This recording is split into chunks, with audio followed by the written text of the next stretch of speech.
Hello दोस्तों, कैसे हैं आप सब? कैम आप सभी का स्वागत करती हूँ मैं Sanam Patel. Praise the lord. चलिए शुरू करते हैं हमारी आत्मिक जर्नी सकारात्मक बातों के साथ।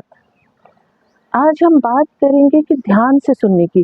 ध्यान से सुनना हम सब में ये कमी है। ऐसा नहीं है कि मैं बहुत परफेक्ट हूँ, मुझ में भी कई बार ऐसा होता है कि मैं जल्दबाजी में होती या कुछ काम में होती हूँ ना, अगर मतलब कोई कुछ मुझे कह रहा है तो मैं सुन नहीं पाती हूँ या नहीं सुनती हूँ या करेक्ट आंसर नहीं कर पाती हूँ। लेकिन ये कब होता है? जब आप लापरवाह होते हैं, आपका ध्यान कहीं और होता है, या कभी कभी ऐसा भी होता है कि आप कुछ कुछ रिश्तों को टेकन फॉर ग्रांटेड ले लेते हो। कुछ लोगों का आप बहुत पसंद करते हो, ऐसा नहीं कि नहीं करते हो, पसंद करते हो 100%, लेकिन उनसे आप प्रेम नहीं रखते हो। जिनसे आप प्रेम रखते हो उनकी बात आप बहुत ध्यानपूर्वक सुनते हो, कभी इग्नोर नहीं करते हो। प्यार और पसंद करना है ना, दोनों में बहुत अंतर होता है। लोग पसंद और प्यार में उलझ गए इस संसार में। उनको पता ही नहीं है कि पसंद क्या है और प्यार क्या है। जो प्यार है ना, हमारी भावनाओं के साथ नहीं जुड़ा हुआ है ना, एक निर्णय है, एक फैसला है जो शुरू होता है और खत्म हो जाता है। इसीलिए परमेश्वर ने हमें आदेश दिया है, कहते हैं ना कि ऑर्डर दिया हुआ है कि अपने शत्रु से भी प्रेम रखो। एक निर्णय है प्रेम को लेके। मतलब कि आपके अंदर अगर प्रेम है तो आप अपने दुश्मन से भी प्यार रखोगे, आप अपने दुश्मन से भी नफरत नहीं करोगे।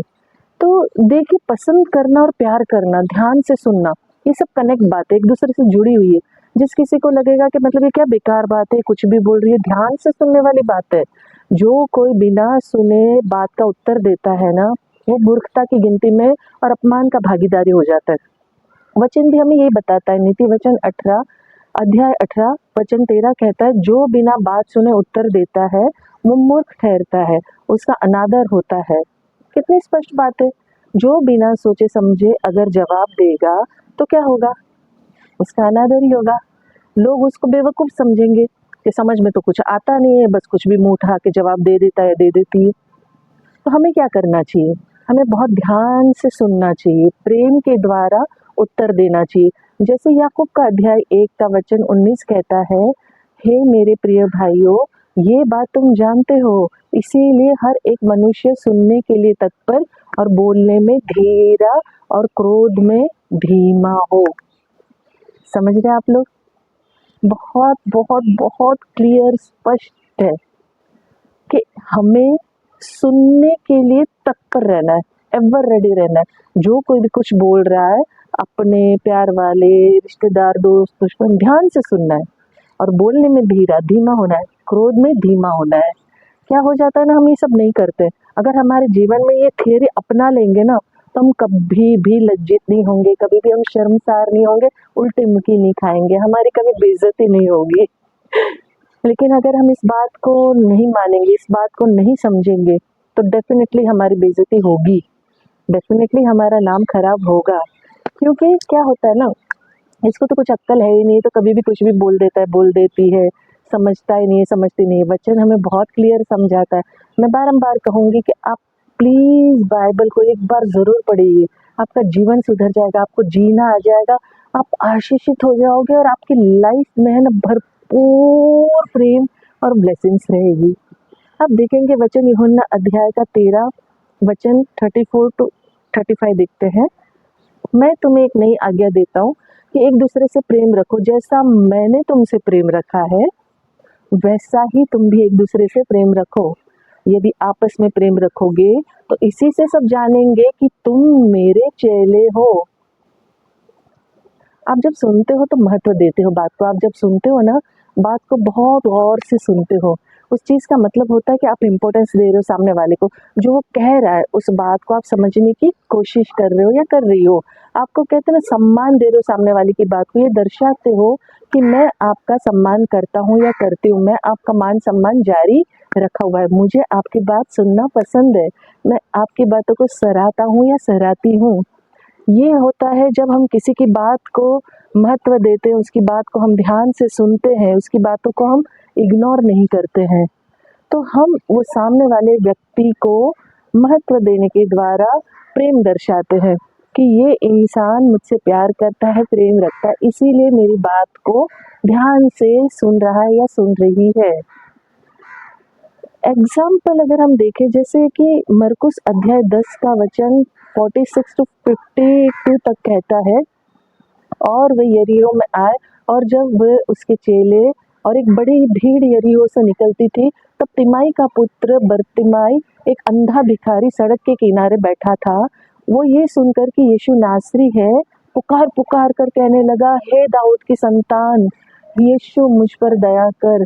बहुतों ने उसे डांटा, बहुतों ने कहा कि चुप रहे। वो और भी पुकारने लगा और कहते ना तीव्रता से, हे दाऊद की संतान मुझ पर दया कर। तब यीशु ने उसे ठहर कर कहा, उसे बुलाओ। और उस अंधे को लोगों ने बुलाकर कहा, ढाढ़स बांध, उठ, वो तुझे बुलाता है। वो अपना कपड़ा फेंक कर शीघ्र उठा और यीशु के पास आया।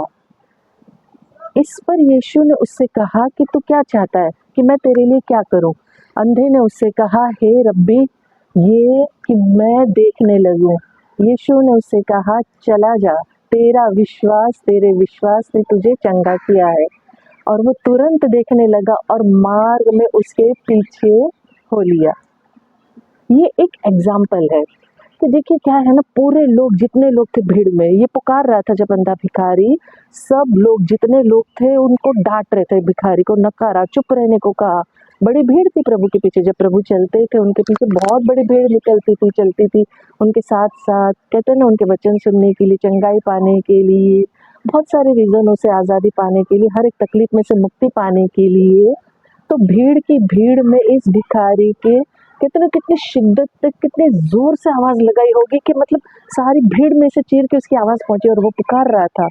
लेकिन क्या किया, लोगों ने उसे डांटा, उसे चुप रहने की आज्ञा दी। लेकिन प्रभु ने ठहर कर उसकी बात को सुना। आप समझिए इस बात को, यीशु मसीह जिंदा खुदा इतनी भीड़ में, भरपूर संसार की भीड़ में, जहाँ लोग उसको घेरे हुए थे, वहां उसने रुक कर उस अंधे भिखारी के लिए उसकी बात को सुना और उसको चंगाई दी। उसको कहा कि जा, तेरे विश्वास ने तुझे चंगा किया है। ये हमें एक एग्जाम्पल, उदाहरण देता है कि जब यीशु मसीह ने किया ये काम, जब आपको कोई पुकारता है, जब आपसे कोई बात करना चाहता है, जब आपसे कोई बात कर रहा है, तो उसकी बात ध्यान से सुनो। संसार, दुनिया, लोगों को मत देखो। वो व्यक्ति आपसे बात करना चाह रहा है, वो व्यक्ति आपको चाह रहा है, आपसे कितना कनेक्ट होना चाह रहा है। रुक कर उसकी बात को सुनना है, उसकी बात को महत्व देना और उसकी बात को सुनकर उसको ध्यान पूर्वक, प्रेम पूर्वक उत्तर देना है। ये जो चरित्र है ना उनका, ये हमारे अंदर होना चाहिए, तो हम प्रभु के चेले और प्रभु के बच्चे कहलाएंगे। प्रभु है ना, ऐसे बहुत सारे एग्जाम्पल, सामरी स्त्री का देख लीजिए, बहुत सारे हैं, मतलब ये पूरे बाइबल में सेनापति का देख लीजिए, ऐसे बहुत बहुत बहुत सारे अनगिनत एग्जाम्पल है। जब हम बाइबल पढ़ेंगे ना, तब हमें पता चलेगा कि प्रभु ने कितनी सारी जगह पर एक शब्द का उपयोग किया कि जा, तेरे विश्वास से तुझे चंगा किया। और प्रभु चाहता है कि आप है ना, मैं हूँ, उसकी तरह बने जैसा उसने प्रेम रखा है। मतलब मैटर नहीं करता कि दुनिया क्या सोचेगी, दुनिया क्या देख रही है, दुनिया क्या बोलेगी, क्या कर रही है। आपका चरित्र प्रभु देख रहा है। आपको ये याद रखना है, अपने आप को संभालना है, अपने आप को उभारना है। ये मैटर करना चाहिए कि यार मेरा चरित्र, मेरा कैरेक्टर प्रभु को भाना चाहिए, उसे पसंद आना चाहिए। रोमियो अध्याय 12 का वचन इस कहता है कि भाईचारे के प्रेम से एक दूसरे पर दया रखो, परस्पर आनंद, परस्पर आदर करने में एक दूसरे से बढ़े चलो। मतलब देखिए संसार में क्या होता है ना, उसके पास इतना धन है, मुझे उससे डबल कमाना है, उसके पास इतना है, मुझे उससे डबल नाम कमाना है, इतनी प्रॉपर्टी, उससे मुझे डबल प्रॉपर्टी बनानी। लेकिन कोई ये सोचता है कि सामने वाला इतनी दया प्रेम करुणा से भरा है, मुझे उससे डबल दया प्रेम करुणा करना है? नहीं ना, नहीं करते। प्रभु ये चाहता है एक दूसरे से ज्यादा बढ़ चढ़ के आदर, प्रेम, दया, करुणा दिखाओ। प्रभु ये हमारे बारे में सोचता है कि ये मतलब कहते हैं ना, उसकी ख्वाहिश कि हमारा नेचर ऐसा होना चाहिए यार। लेकिन हम संसार के नेचरों के मुताबिक बन जाते हैं। प्रभु जो चाहता है वैसा हमारा नेचर नहीं होता है, नहीं बनता है। प्रभु जैसा चाहता है एक्चुअली में वैसा हमारा नेचर होना चाहिए। जैसे नीति वचन अध्याय 17 का 27 कहता है, जो संभल कर बोलता है वही ज्ञानी ठहरता है, और जिसकी आत्मा शांत रहती है वही समझ वाला पुरुष ठहरता है। सुनना, देखिए क्या है ना, दुनिया में बहुत सारे लोग हैं, भीड़ में भी आप देख लीजिए, अपने आसपास देख लीजिए, हजारों चीज सुनते, हजारों बातें होती है। लेकिन प्रभु ने क्या कहा है, जो संभल कर बोलता है वो ज्ञानी ठहरता है, और जिसकी आत्मा शांत रहती है वो समझ वाला पुरुष ठहरता है। तो सुनना बहुत जरूरी है, और पेशेंस, धीरज, रिस्पॉन्ड करना विद ग्रेस बहुत ज़रूरी है। ग्रेस के साथ अगर आप रिस्पॉन्ड नहीं करते हो तो आप प्रभु के बच्चे नहीं कहलाओगे। प्रभु का बच्चा कभी भी विदाउट ग्रेस अनुग्रह बात नहीं करता है। वो बहुत अनुग्रह से बात करता है, बहुत प्रेम से बात करता है, बहुत रिस्पेक्ट से करता है। कुलुस्सी अध्याय 3 का वचन 12 और 13 कहता है, इसीलिए परमेश्वर के चुने हुओं की नाई जो पवित्र और प्रिय है, बड़ी करुणा और भलाई और दीनता और नम्रता और सहनशीलता धारण करो। और यदि किसी को किसी पर दोष देने का कोई कारण हो तो एक दूसरे की सह लो, एक दूसरे के अपराधों को क्षमा करो। जैसे प्रभु ने तुम्हारे अपराध क्षमा किए वैसे ही तुम भी करो।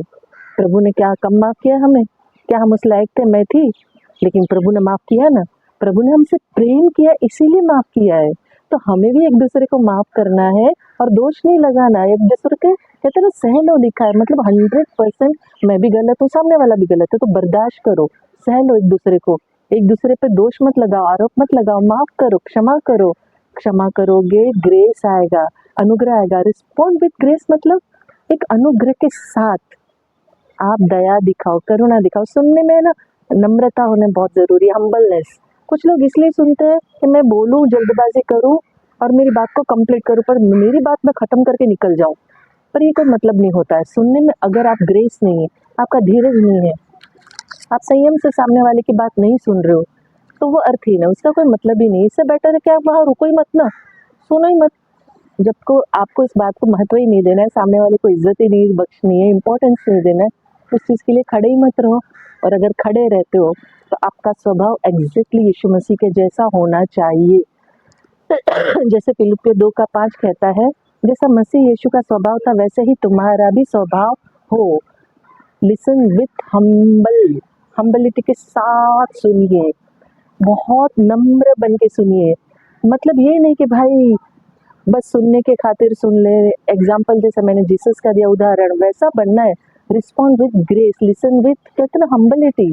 आप बहुत प्यार से सुनिए, अपना कहते हैं ना शो जो है ना दिखाइए, अपनी सिंपैथी, अपना नेचर आप दिखाइए, प्रभाव डालिए अपने नेचर का, क्योंकि प्रभु ने भी आपके प्रति दिखाई है, ऐसा नहीं कि नहीं किया है।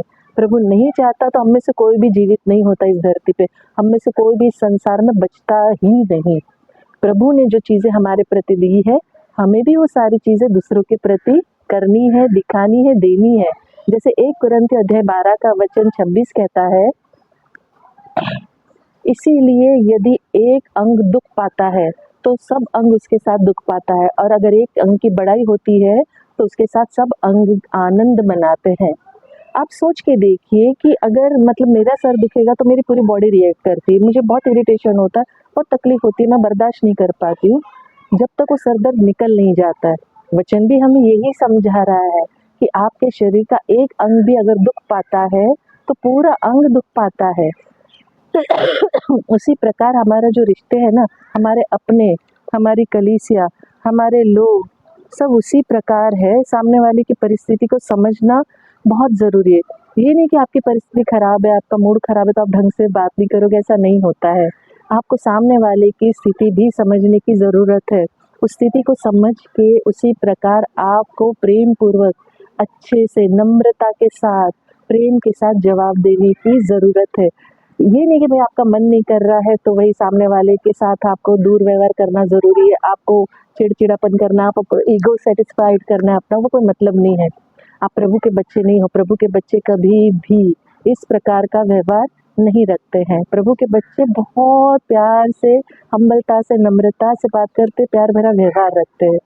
जैसे अभी भजन संहिता में चैप्टर 141 में वचन 3 कहता है, हे यहोवा मेरे मुख का पहरा बैठा, मेरे होठों के द्वार पर रखवाली कर।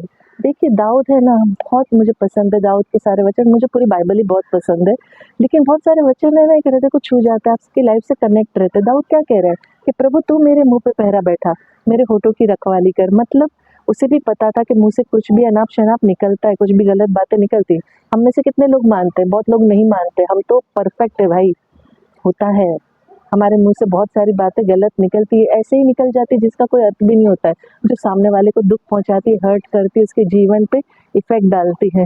तो हमें ये प्रार्थना करनी चाहिए, प्रे करनी चाहिए, गाइडेंस मांगना चाहिए कि प्रभु प्लीज़ मेरी मदद कर। मेरे कहते हैं ना जो भी गलत बातें मेरे मुख से निकलती है, इस पर तो पहरा बिठा दे। मुझे क्या कहना है, क्या नहीं कहना है, प्रभु तू ही मुझे रिवील कर। मेरे बस का तो है नहीं, मेरे बस का तो 100% नहीं है, क्योंकि मैं बहुत सारी जगह पे ऐसा होता है कि कई बार मैं क्रोध से भर जाती हूँ, अंदर ही अंदर घुटती हूँ। वो दिखता है, चेहरे पे आता है, वो गलत है। इस चीज़ में मुझे अपने आप को सुधारना है। जब मैं कुछ कह नहीं पाती हूँ ना, तो अंदर ही अंदर मेरे गुस्सा भर जाता है, जो बहुत बुरी बात है, जो मुझे अपने आप में सुधार लाना है। आप अपने आप को देखिए कि आप में कहाँ कमी घटी है। कहते हैं ना, जो भी आप करते हो उसमें प्रेम नज़र आना चाहिए, जो भी आप फ़ील करते हो उसमें भी प्रेम नज़र आना चाहिए। आप एक दूसरे को सह लो, बर्दाश्त कर लो। जैसे मैं कई बार कई बातों को नहीं कर पाती हूँ, उस चीज़ में मुझे अपने आप को सुधारना है। वैसे आप चेक कीजिए अपने आप को कि आपको कौन-सी चीज़ में सुधारना है। जो रिलेशनशिप है ना, वो डीप होते हैं, गहरे होते हैं। उस गहराई वाले रिलेशन को आपको खोना नहीं चाहिए। सबसे गहरा रिश्ता जो है ना, उन्हें सँभालना, उन चीज़ को हमें जीना है। 1 थिस्सलुकियों अध्याय 5 का वचन 11 कहता है, इस कारण एक दूसरे को शांति दो और एक दूसरे की उन्नति के कारण बनो। निदान तुम ऐसा ही करते भी हो। ये उस ज़माने में शिष्यों को बताया गया था कि भाई मतलब ऐसा करना है और तुम लोग ऐसा करते हो, तो क्या आज के ज़माने में कोई कर रहा है? सोच के देखिए, आप अपने आस-पास देखिए, आप खुद को भी देखिए कि क्या वाक़ई में आप एक दूसरे की शांति दे रहे हो? क्या वाक़ई में एक दूसरे की उन्नति के कारण हो? क्या एक दूसरे से प्रेम रखते हो? सोच के देखिएगा, जवाब ना ही आएगा, 100% ना आएगा, मैं श्योर हूँ। रिश्ता मज़बूत बनाना है हमें, कमज़ोर नहीं बनाना है हमें। परमेश्वर ने हमारे साथ जैसे रिश्ता मज़बूत बनाया ना, हमें भी परमेश्वर के साथ रिश्ता वैसा ही मज़बूत बनाना है। हमारे अपने लोगों के साथ भी हमें रिश्ता मज़बूत रखना चाहिए। ऐसा नहीं कि भाई मतलब कि परमेश्वर के साथ हम स्ट्रॉन्ग रिश्ता बनाने की कोशिश कर रहे हैं, हमने उसको मान लिया तो हम महान हो गए, नहीं। बहुत सारे बार बहुत लोगों को गलतफ़हमी होता है कि मैं तो प्रभु को बहुत मानता हूँ या मानती हूँ, तो मैं सब कुछ कर सकती हूँ या कर सकता हूँ, पाप, गुनाह सब। ये पॉसिबल नहीं है। एक साथ 2 कश्ती में कभी सवार नहीं हुआ जाता है। हमेशा याद रखिए कि आपको एक रास्ता चुनना होगा। हमें कंटिन्यू लगातार परमेश्वर के प्रकटीकरण में रहना चाहिए, रेवलेशन में रहना चाहिए। मत्ती अध्याय 5 का 9 कहता है, धन्य है वे जो मेल करवाने वाले हैं, क्योंकि वे परमेश्वर के पुत्र कहलाएंगे। हम प्रभु को रिफ्लेक्ट करते हैं, ये हमें कभी नहीं भूलना चाहिए। हम प्रभु के बच्चे हैं, तो हमें प्रभु को रिफ्लेक्ट करना है। हम प्रभु को रिफ्लेक्ट कैसे करेंगे? प्रेम के द्वारा, दया के द्वारा, करुणा के द्वारा, अनुग्रह के द्वारा। तो हमें परमेश्वर को रिफ्लेक्ट करना है, ना कि इस दुनिया का। मत्ती अध्याय 6 का कहते हैं, सावधान रहो, तुम मनुष्य को दिखाने के लिए धर्म के काम ना करो, नहीं तो अपने स्वर्गीय पिता से कुछ भी फल नहीं पाओगे। जैसे मैंने जितने लोगों को देखा है संसार में, दुनिया को दिखाने के लिए बहुत दान धर्म दिखावा शो शा, मतलब बहुत प्रेम दिखाएंगे, अंदर से पूरे कपट और छल से भरे हुए होते हैं। तो ऐसे लोगों के लिए प्रभु कहता है कि सावधान रहो, मनुष्य को दिखाने के लिए सब काम मत करो। और ये सब बहुत तंग करेंगे ना, तो दुनिया में बहुत सारे लोग ऐसे दिखेंगे आपको, दान धर्म करेंगे, लेकिन क्या होता है, उसका रिजल्ट अच्छा नहीं होता है, कुछ अच्छा नहीं आता है, क्योंकि प्रभु उस चीज़ को एक्सेप्ट नहीं करता है। हमें हमारी तरफ ध्यान केंद्रित करना, अपने आप को इम्पोर्टेंस देना ज़रूरी नहीं है। दिखावा मत करो यार, इससे अच्छा करो ही मत। जो करना है सच्चे हृदय से करो और प्रभु के लिए करो, और सच्चे हृदय से लोगों के लिए काम करो जो करना है। दिखावे का जीवन जियोगे ना, तो उसका प्रतिफल आपको कभी नहीं मिलेगा, कुछ भी नहीं मिलने वाला है। प्रभु हर चीज़ में हमें है ना समझाने के लिए बहुत सारे वचन रखे हुए हैं। फिलिपियों अध्याय 2 का वचन 5 कहता है कि जैसा मसीह यीशु का स्वभाव था, वैसे ही तुम्हारा भी स्वभाव हो। परमेश्वर का स्वभाव जो है ना, प्रेम से भरा हुआ है। सबसे मेजर प्रेम है, जो हम सब में लैक होता है, कमी होती है। अपने मन मुताबिक अपने प्रेम को तोड़ते मरोड़ते हैं, मूड के मुताबिक। हमें परमेश्वर के जैसा प्रेम रखना चाहिए। दूसरों के प्रति मान देना, सम्मान देना, फोकस करना ज़रूरी है। क्या होता है, हम अपने आप पे ही फोकस करते और दूसरों पे फोकस नहीं करते, दूसरों को मान सम्मान नहीं देते, अपने आप का ही महत्व ज़्यादा रखते हैं, तो वो प्रेम नहीं होता है, वो स्वार्थ होता है, एक दूसरे की ज़रूरत। रोमियो अध्याय 12 का 10 कहता है, भाईचारे के प्रेम से एक दूसरे पर दया रखो, परस्पर आनंद करने में एक दूसरे से बढ़कर चलो। जैसे मैंने पहले भी कहा, आनंद करना बहुत ज़्यादा ज़रूरी है, एक दूसरे के साथ बढ़ चढ़कर अच्छे काम करना ज़रूरी है। बुराई तो देखिए दुनिया में कूट-कूट के भरी हुई है। अच्छाई करने के लिए आगे बढ़ो ना, अच्छाई करने के लिए तत्पर रहो। मतलब उसने इतना अच्छा किया, मैं उससे डबल अच्छा करूँगा या करूँगी, ये मज़ेदार बात होती है। 2 कुरिन्थियों अध्याय 12 का 9 कहता है, और उसने मुझसे कहा, मेरा अनुग्रह तेरे लिए बहुत है, क्योंकि मेरी सामर्थ निर्बलता में सिद्ध होती है। इसीलिए मैं बड़े आनंद से अपनी निर्बलताओं पर घमंड करूंगा कि मसीह की सामर्थ मुझ पर छाया करती है। आमीन, हालेलुया। प्रभु की सामर्थ से प्रेम करो, खुद के सामर्थ से नहीं, क्योंकि खुद के सामर्थ से आप जीवन में कभी भी कुछ भी नहीं कर पाओगे, हासिल कुछ नहीं होगा। जब भी देखो, मतलब मैं तो मेरी लाइफ का बता सकती हूँ, मैं अपनी सोच से जब भी मैंने होशियारी में कभी भी कोई भी कदम उठाया ना, उल्टे मुंह की खाई है। लेकिन प्रभु से प्रार्थना करके करती हूँ ना, तो 100% वो सही होती, अच्छी दिशा में जाती है। तो हमें अपने सामर्थ्य में नहीं, प्रभु के सामर्थ्य पे चलना है, उस पे कहते हैं ना, बोल के आगे बढ़ना है। हमारे पास जो चाबी है ना, स्क्रिप्चर हमेशा कहते हैं ना, चाबी को नहीं भूलना है वचन की। 1 कुरिन्थ 13:7 कहता है, वो हमें अपने जीवन में उतारना है, समझना है कि वचन हमें क्या कहता है। वो सब बातें सह लाता है, सब बातों की प्रतीति करता है, सब बातों की आशा रखता है, सब बातों में धीरज धरता है। ये बहुत ज़रूरी है, हमें धीरज धरना, सहनशीलता रखना, आशा रखना, तभी तो हम प्रभु के बच्चे कहलाएंगे ना। टेम्पररी प्यार मत करो, टेम्पररी तो दुनिया करती है, जैसा चलता है। ये महीना पूरा प्यार का लोग मना रहे हैं, teddy day, rose day, chocolate day, फलाना ढिमका, पता नहीं कितने कितने डेज बन गए। मतलब जब मैं छोटी थी, मैंने तो ये सब कभी नहीं सुना था, कभी नहीं सुने थे। जैसे जैसे मतलब ये समय बदल रहा है, अजीब सा सारी चीजें दुनिया चल रही है, हर दिन मना रहे, लेकिन प्रभु के दिन को कोई नहीं महिमा देता है। प्रभु हर दिन नया दिखाता है ना, उठाता है, ब्लेस करता है, खाना पीना, रहना, कपड़ा लत्ता सब देता है, लेकिन वो सब चीजें नजरअंदाज है। प्रभु का प्रेम नजरअंदाज है। टेम्पररी प्रेम के पीछे भागते, लगातार निर्णय ले लो कि जिसके कहते हैं ना, देह के मुताबिक प्रेम मत करो। ये शरीर नश्वर है, ये हर कोई मानता है, आखिरकार ये मिट्टी में मिल जाने वाला है। तो देह के मुताबिक प्रेम नहीं करना है। प्रेम सब बातों को सह लाता है, लगातार कहते हैं प्रेम रखो। कभी बहुत प्रेम जताओगे, कभी कम जताओगे। आपके खिलाफ सामने वाले ने कुछ कर लिया तो उसके लिए आप कहते हैं नफरत भर लोगे, वो आप भी उसके खिलाफ, वो भी आपके खिलाफ। कुछ किया नहीं कि एक बराबर हो गया। प्यार बदल जाता है इंसानों का, वैसा मत करो, ये प्यार नहीं होता है। ऐसा प्रेम जो परमेश्वर पिता के द्वारा आदेश दिया गया है, भावनाओं का नहीं, निर्णय, नियम पर प्रेम करो। तुम पसंद है इसलिए नहीं करो, तुम्हें करना है इसलिए करो, क्योंकि प्रभु ने कहा है, नियम पर प्रेम करोगे तो टिकने वाला नहीं है, पसंद करोगे तो भी टिकने वाला नहीं है। लेकिन सचमुच तुम्हें प्रभु ने आदेश दिया, इसको मानोगे और प्रेम करोगे, इसलिए तुम करोगे, तो वो प्रेम आपका टिकेगा। प्यार जो है ना, सचमुच करना चाहिए, फर्क पड़ेगा तब।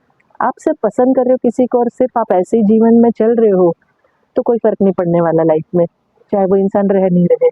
तो हमें ऐसा जीवन नहीं जीना है, हमें जैसा प्रभु चाहता है वैसा जीवन जीना है। परमेश्वर ने जो आदेश दिया है, हमें वैसा जीवन जीना है।